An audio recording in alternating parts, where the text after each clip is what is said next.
Welcome back to the Knowledge Crypt. It has been quite some time now, hasn't it? Today we're going to look at the rather odd case of Minnie and William Winston. So go on, get settled in, sit back and relax, and let me tell you the tale of the house that bled.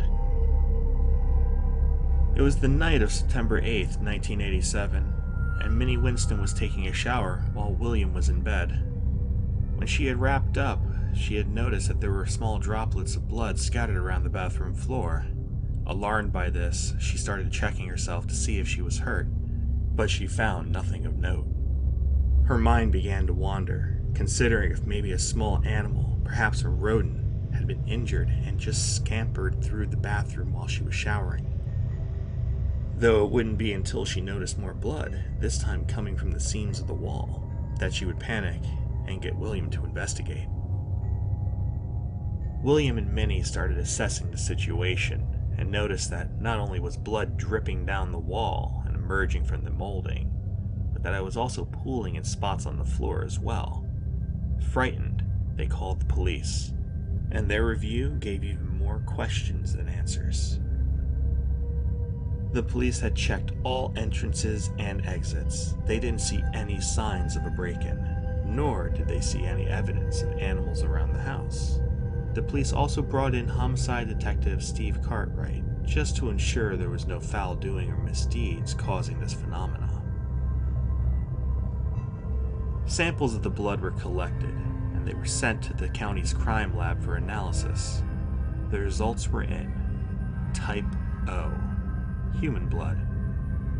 Still shocked by this revelation, the Winstons had no idea what could have caused this strange occurrence.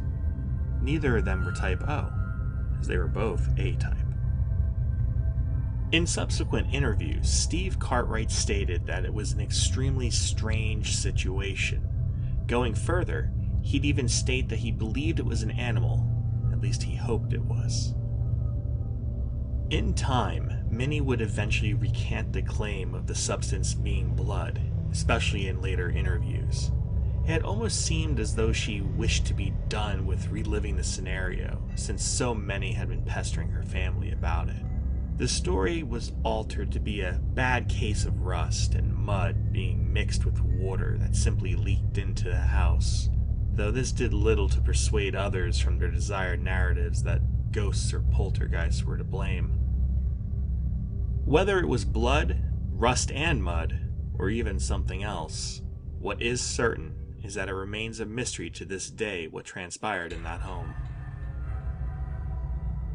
So what do you all think of this scenario?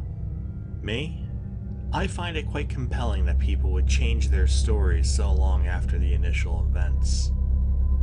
Was it just a hoax that they were tired of entertaining?